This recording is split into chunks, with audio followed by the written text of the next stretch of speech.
प्यारे दर्शकों, आप सभी का हमारे चैनल में स्वागत है। धर्म से जुड़ी वीडियो देखने के लिए हमारे चैनल को सब्सक्राइब और लाइक करें। धन्यवाद। प्यारे दर्शकों, अगर आपने वीडियो का इससे पहला भाग नहीं देखा तो इस चैनल पर जाकर देखें। धन्यवाद। पिछली वीडियो में हमने देखा कि साखी एक सिख के साथ, और अब आगे हम यह दुआ करते हैं कि प्यारे दर्शकों के ऊपर वाहिगुरु कृपा करे। सभी प्रेम से बोलो वाहिगुरु। साखी सिद्ध मंडली की। राजा ने फिर हुक्म दिया कि उस साधु को गड्ढे में डाल दो और ऊपर एक दीवार खड़ी कर दो। राजा के हुक्म की पालना की गई। मदन ने कहा, है गुरु जी, भरवरी को गड्ढे में डालकर ऊपर दीवार चिना दी गई है। गुरु जी ने कहा, है मर्दाना, भरतरी मरने का नहीं है। उधर फिर भरतरी राजकुमारी के महलों में चला गया। राजा को फिर सूचना मिली। तब राजा ने वजीर से पूछा कि क्या बात है। वजीर ने कहा, है राजन, यह फकीर कोई जादूगर नजर आता है। अब तो उसे रस्सी से बांधकर सूली पर लटकाया जाए तो अच्छा है। साधु को रस्सी से बांधकर ढोल बजते में सूली चढ़ाने चले मर्दाने ने सब समाचार गुरु जी को सुना दिया। तब गुरु जी ने कहा, है मर्दाना, अब भरतरी की रक्षा हमें करनी होगी। अब गुरु जी सूली के निकट जाकर खड़े हो गए। जब गुरु जी ने सूली की ओर देखा तो वह सूली सरसब्ज हो गई। राजा ने हैरान होकर पूछा, वह जो नया साधु आया है, जिसके आने से सूली सब्ज हो गई है, यह कौन है? उस राजा ने मर्दाने से गुरु जी का परिचय पूछा। मर्दाने ने कहा, है राजन, यह सिख कलंदर रूपी गुरु नानक देव है और जिसको सूली दी जा रही है। यह राजा गंधर्व सेन का पुत्र महाराज भरतरी है। राजे ने कहा, यह लोग हमसे क्या चाहते हैं? मर्दाने ने कहा, है राजन, जो तुम्हारी कन्या है, यह भरतरी के साथ इससे पूर्व 2 बार विवाही गई है। अब यह तीसरी बार तेरी कन्या को लेने के लिए आए हैं। बस उसी समय जूना राजा श्री गुरु जी के चरणों पर गिर गया और हाथ जोड़कर कहने लगा, हे प्यारे गुरुदेव, आप मेरे योग्य जो सेवा हो वह कहो। मैं तो आपके चरणों का दास हूँ। गुरु जी ने कहा, हे राजन, आप अपनी कन्या भरतरी को दे दो। आज की रात्रि में तेरी कन्या तथा भरतरी का संयोग है। तब राजा ने कहा, है महाराज, लोक लज्जा को सन्मुख रख कर प्रार्थना है कि कुछ बारात आदि का प्रबंध हो, हमें प्रसन्नता हो जाएगी, क्योंकि मैं आखिर राजा हूँ। गुरु जी ने कहा, है राजन, तू बारात के स्वागत का सामान कर, बारात आएगी। यह सुनकर राजा अपने घर की ओर चला गया। इधर गुरु जी ने परमेश्वर से प्रार्थना की, है महाराज, जो आपके पास जो 96 करोड़ मेघमाला है, उनके जो अधिष्ठा देवता है, उनको कृष्णा हमारे पास भेज दो।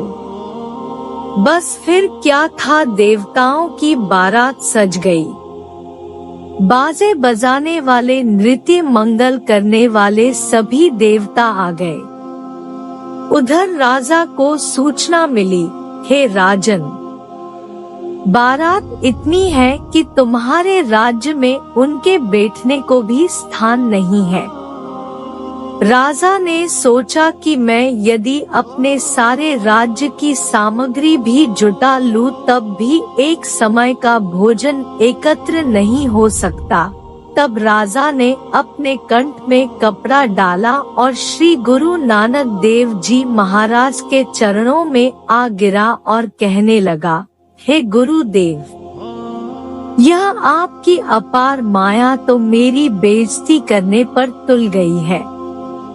गुरु जी ने कहा, हे राजन, बारात की मांग तुमने ही की थी, सो हमने बारात एकत्र कर ली है, परंतु हे राजन, तुम चिंता क्यों करते हो? जहाँ से बारात आई है वहाँ से ही इनको खुराक आ जाएगी। फिर गुरु जी ने निरंकार के प्रति प्रार्थना की, हे कृपालु, आप इस बारात के जीवन के लिए सामान भी भेजो। बस 36 प्रकार के भोजन जो परम पवित्र तथा स्वाद थे अपने आप ही एकत्र हो गए। खूब स्वागत किया गया। आधी रात्रि के समय भरथरी का विवाह हो गया। राजा ने कहा, हे महाराज, यह तिल पुष्प सहित मेरी कन्या को स्वीकार करके ले जाओ। गुरु जी ने कहा, हे राजा, यह दहेज की वस्तु नहीं चाहिए। राजा यह सुनकर मौन ही हो गया। फिर कवलती गुरु जी के चरणों में पड़ गई और कहने लगी, हे गुरुदेव, मैं तो आपकी दासी हूँ, मैं तो आपके चरणों की सेवा करूंगी। गुरु जी ने कहा, हे कवलपति, यदि तू 10,000 वर्ष तपस्या करे तो फिर तू हमारे साथ समाएगी। यह सुनकर कवलपति चुप हो गई और एक दुपट्टा मर्दाने को देकर कहा, हे मर्दाना, यह मेरी सहदानी है, इसे तू अपने साथ ले जा।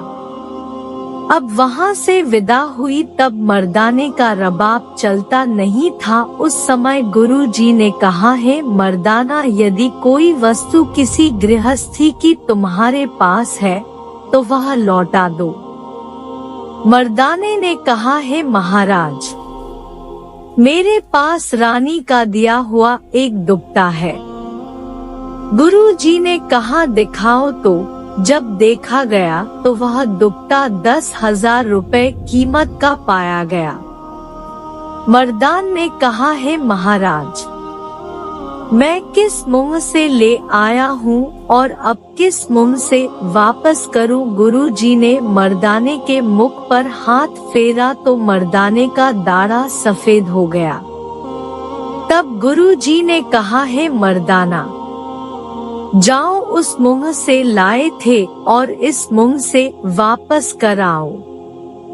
जब मर्दाना दुपट्टा दे आया तब गुरु जी ने कहा, कहो मर्दाना, वह वस्त्र लौटा दिया क्या?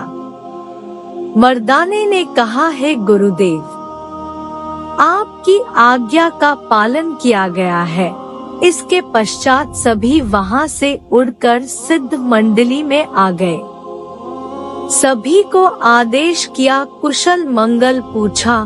गोरखनाथ ने कहा, हे भाई, सभी काम आपकी कृपा से हो गया है। फिर गुरु जी ने गोरखनाथ से विदा मांगी। तब गोरखनाथ ने कहा, आप कुछ समय और ठहरने की करो कृपा। गुरु जी ने कहा, हे गोरख जी, हम रमते हैं, इसलिए हमें जाने की आज्ञा दो। बस फिर गुरु जी सभी सिद्धों से प्रेम पूर्वक मिलकर वहाँ से रवाना हुए। अगला भाग देखने के लिए चैनल को सब्सक्राइब और लाइक करें। धन्यवाद।